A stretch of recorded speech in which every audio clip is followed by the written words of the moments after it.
वरिहंताडम णमो सिद्धाडम णमो आयरियाडम णमो वज्रायाडम णमो Louis सव्यसाहुडम।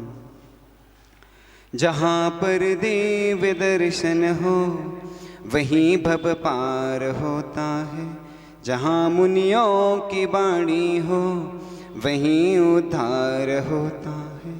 मुझे लगता नहीं णमोकार से ऊंचा यहाँ कोई, वहाँ सब पाप कट जाते जहाँ णमोकार होता है, वहाँ सब पाप कट जाते जहाँ णमोकार होता है। कुंडलपुर के बड़े बाबा की, मूल नायक भगवान की, परम पूजाचार्य भगवान गुरुदेव शेखवाड़ विद्यासागर जी महामुनिराज की, मुनि शेखवाड़ विमल सागर जी, अनंत सागर जी, धर्म सागर जी, चल सागर जी महाराज की, 3,9 करोड़ मुनिराजों की।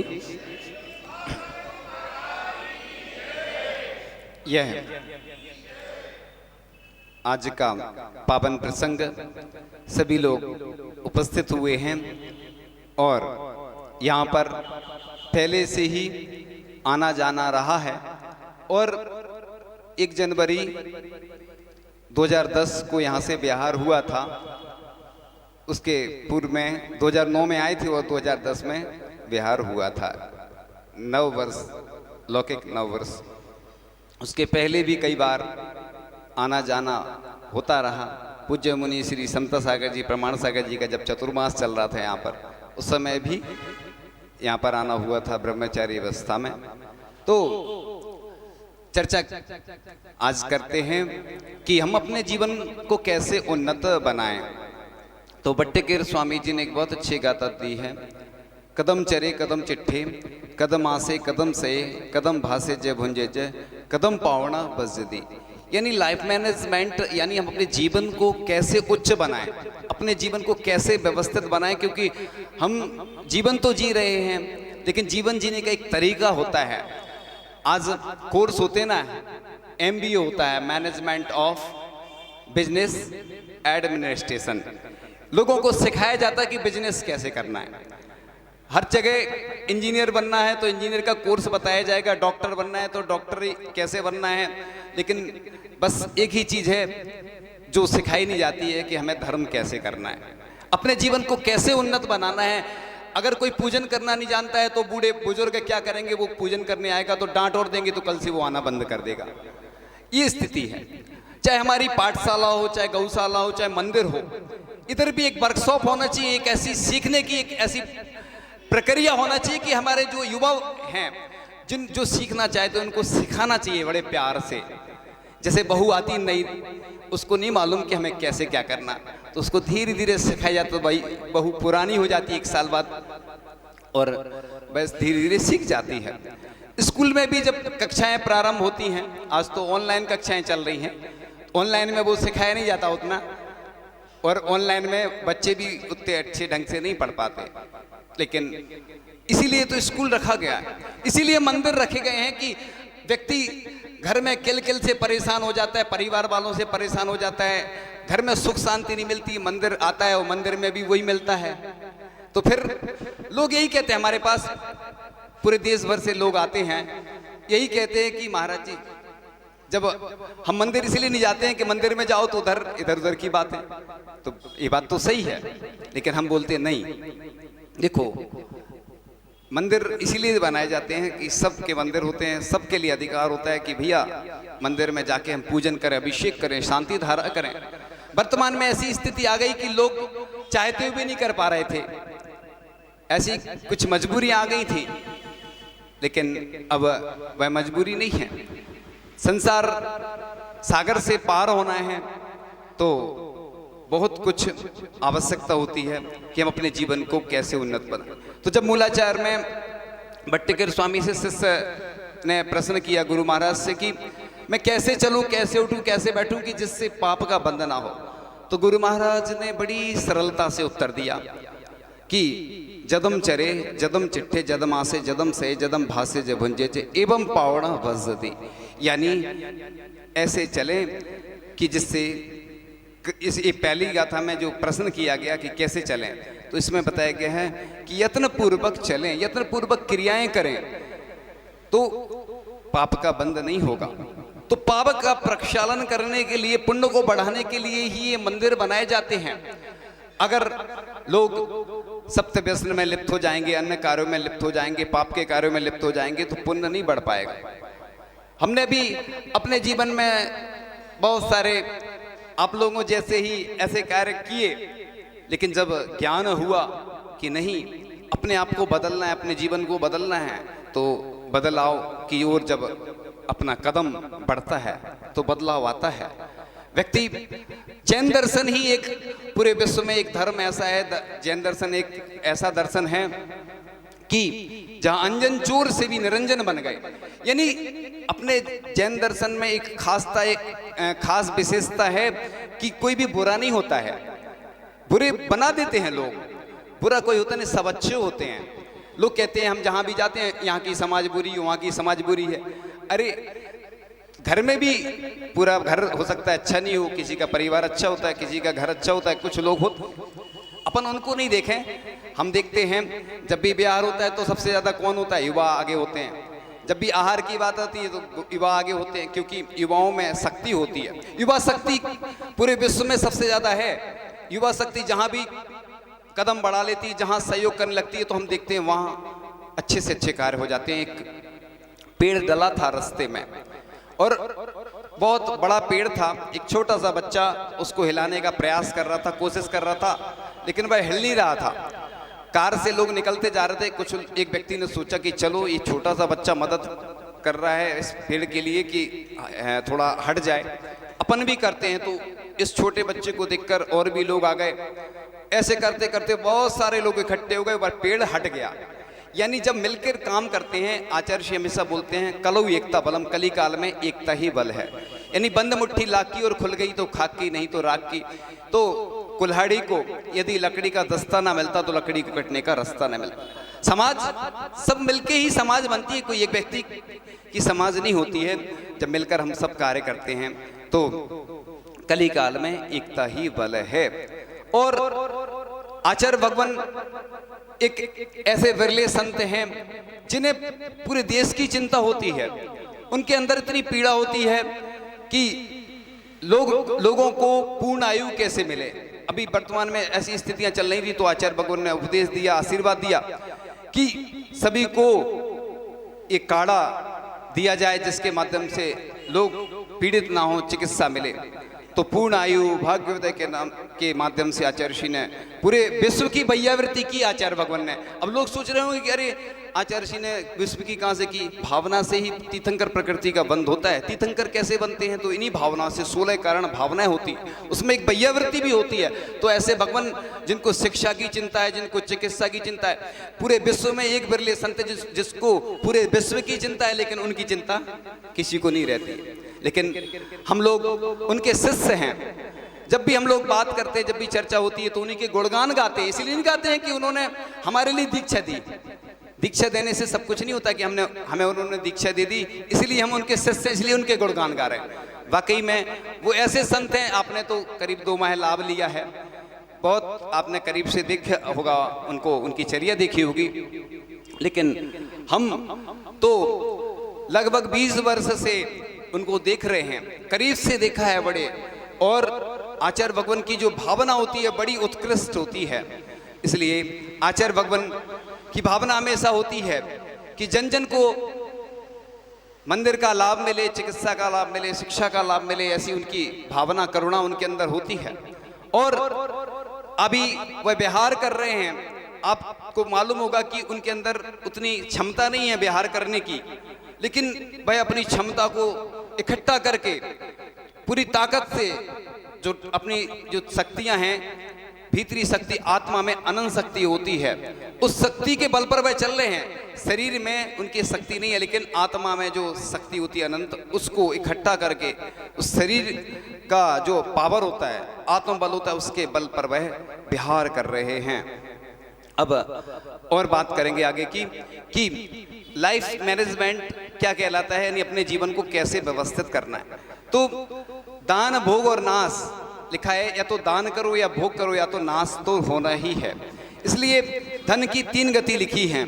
तो धर्म रत्नाकर ग्रंथ में लिखा है, रत्नाकर ग्रंथ उसमें लिखा है कि उत्कृष्ट, मध्यम और जघन, यानी 25%, 17% और 10%, यानी ये उत्कृष्ट, मध्यम, जघन 3 विधि दान की लिखी हुई हैं। अब लोग सोचते हैं कि ऐसी स्थिति चल रही है और लोगों से दान के लिए कहा जा रहा है। ये बात तो सही है, लोगों की आर्थिक स्थिति इस बार कमजोर हुई है, लेकिन कमजोर होने के बावजूद भी अपनी जितनी शक्ति है जम सक गई तम की रही। जैसे किसी की उपवास करने की जितनी क्षमता होती है उतने वह उपवास करता है, नहीं है तो वह अनुमोदना करता है।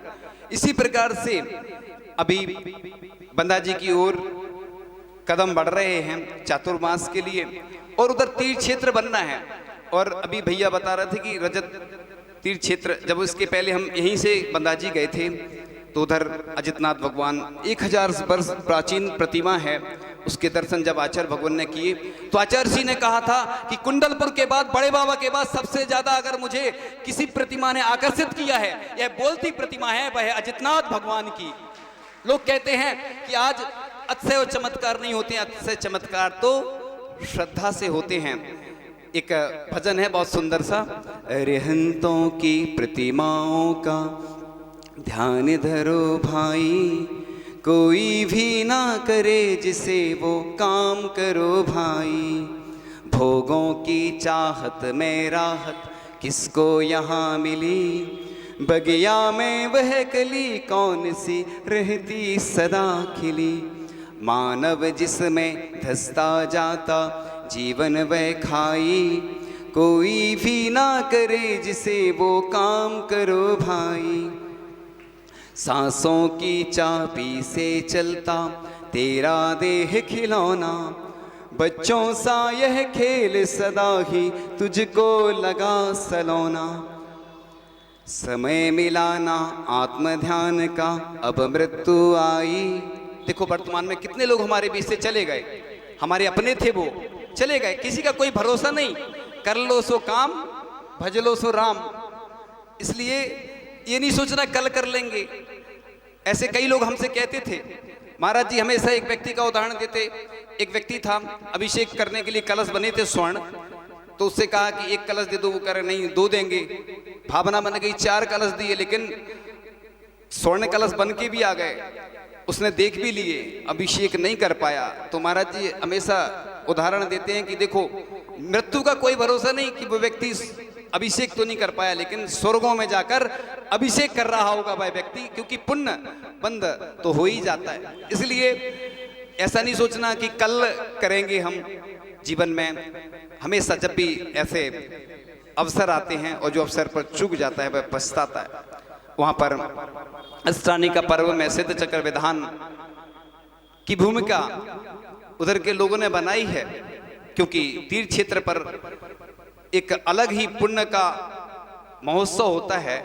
पुण्य के माध्यम से लोगों को एक अवसर मिलता है, क्योंकि तीर्थ क्षेत्र किसी का एक व्यक्ति का नहीं होता है।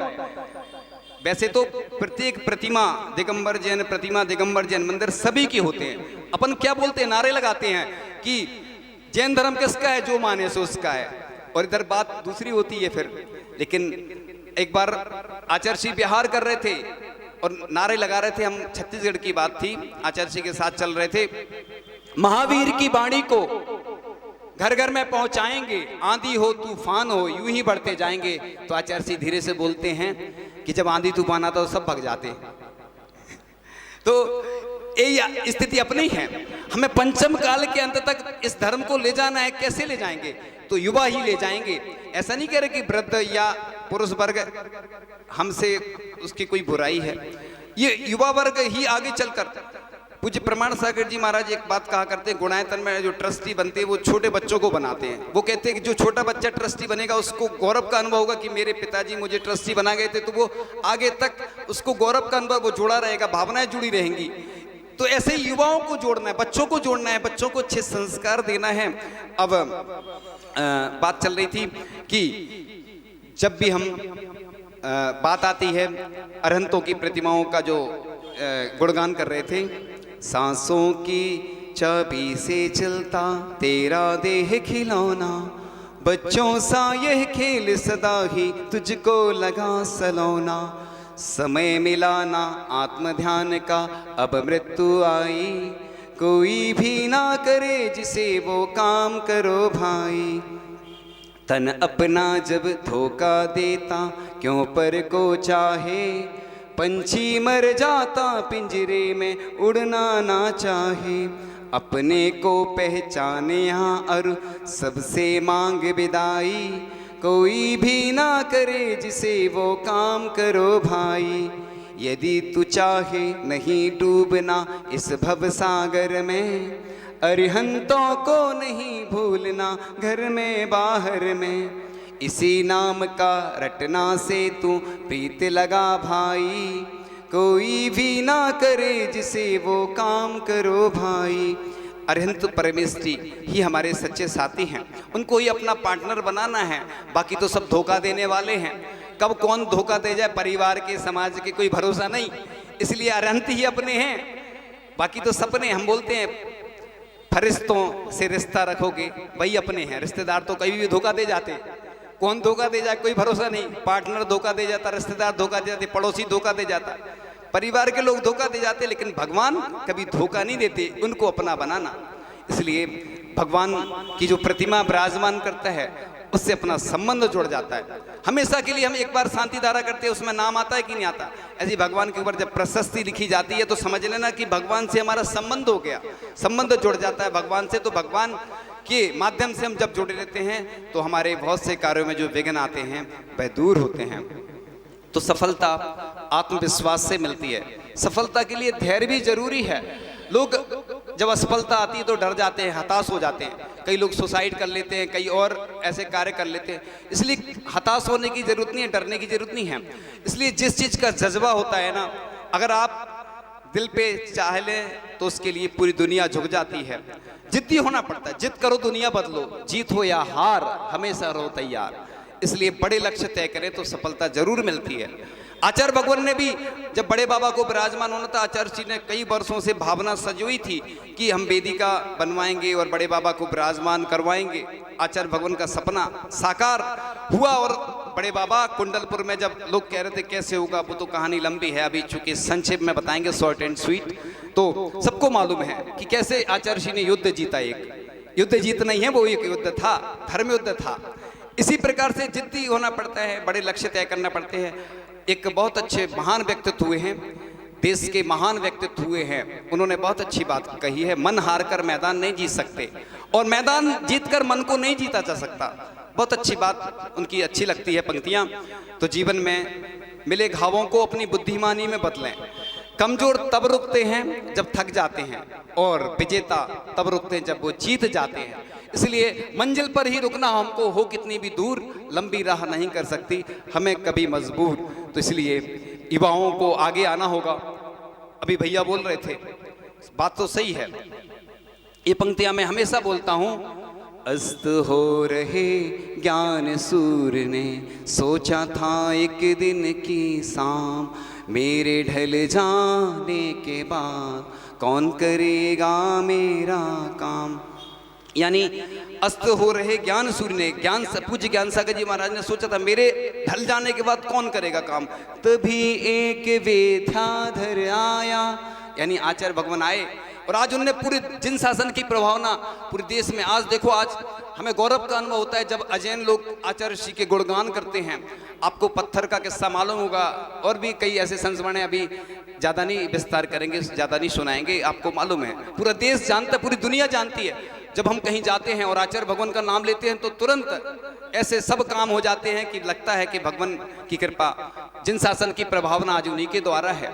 मैं ये नहीं कहता हूँ कि पूरा देश आचार्य ऋषि का भक्त है, लेकिन आचार्य ऋषि की साधना का प्रभाव है, उनकी आराधना का प्रभाव है कि अपने आप सब काम होते चले जाते हैं। और आचार्य भगवान के लिए कुछ पंक्तियां और आप लोगों के लिए भी हैं, युवाओं के लिए। तू अपनी जमी अपना आकाश पैदा कर, तू अपने लिए नया इतिहास पैदा कर, मांगने से खुशी किसी को नहीं मिलती, तू अपने हर कदम पर विश्वास पैदा कर। तो बस विश्वास की जरूरत होती है, कोई डरने घबराने की बात नहीं है। जिसके साथ प्रभु होते हैं, सब कुछ दिया प्रभु ने, इतनी सी बस कमी है, जानते हैं सबको मगर खुद से अजनबी हैं। तो भगवान की कृपा, बड़े बाबा की और छोटे बाबा की कृपा सबके ऊपर बरसती है, सब के ऊपर आचार्य की कृपा को दुनिया तरसती है और पुण्यशाली होते हैं जिनके ऊपर आचार्य की कृपा बरसती है। और इस नगर के ऊपर तो आचार्य की कृपा बरसने ही वाली है, क्योंकि मुनिराज भी चतुर्मास करने आने ही वाले हैं। वो तो अभी कुछ दिन के लिए रुक गए हैं। और यह नगरी बड़ी पुण्यशाली, यहाँ बहुत सारे साधु संत यहाँ के दीक्षित हुए, यहाँ से यहाँ के बहुत सारे विद्वान हैं। प्रसिद्ध नगरी है और प्रसिद्ध नगरी है, इसकी प्रसिद्धि और पूरी यश कीर्ति इस नगरी की और आसपास के क्षेत्रों की पूरी दुनिया में फैले, यही हमारी भावना है। तो आप लोग ऐसा नहीं सोचें कि हम टीकमगढ़ में हैं, बंदा जी दूर है, तीर्थ क्षेत्र दूर है। हमें तो भगवान से जुड़ना है। भगवान से जब जुड़ते हैं तो अपने आप एक विशेष ऊर्जा का निर्माण होता है। ऐसा नहीं सोचें कि कुछ नहीं होता। हम हमेशा लोगों को बोला करते हैं, हमने 20 वर्ष में जो अनुभव किया है कि सबसे ज़्यादा पावरफुल होती है शांति धारा। हमारी बहुत बड़े बड़े विद्वानों से चर्चा हुई, अन्य विशेषज्ञों से चर्चा हुई, उसके बाद हमने सार निकाला कि सबसे ज़्यादा अगर व्यक्ति को जीवन में उन्नति करना है, समस्याओं से बचना है, तो हमेशा स्तोत्र का पाठ करें, जाप करें और शांति धारा देखें, करें, जैसी जिसकी स्थिति हो। 3 चीज़ें बहुत पावरफुल होती हैं। बाकी तुम दुनिया में कहीं भी चले जाओगे, दुनिया में कोई नहीं बचा सकता। अगर 3 चीज़ों पे आपने विश्वास किया तो आपका जीवन सफल हो जाएगा, आपका जीवन सफल हो। इन्हीं भावनाओं के साथ परम पूज्य आचार्य भगवान गुरुदेव श्री विद्यासागर जी महामुनिराज की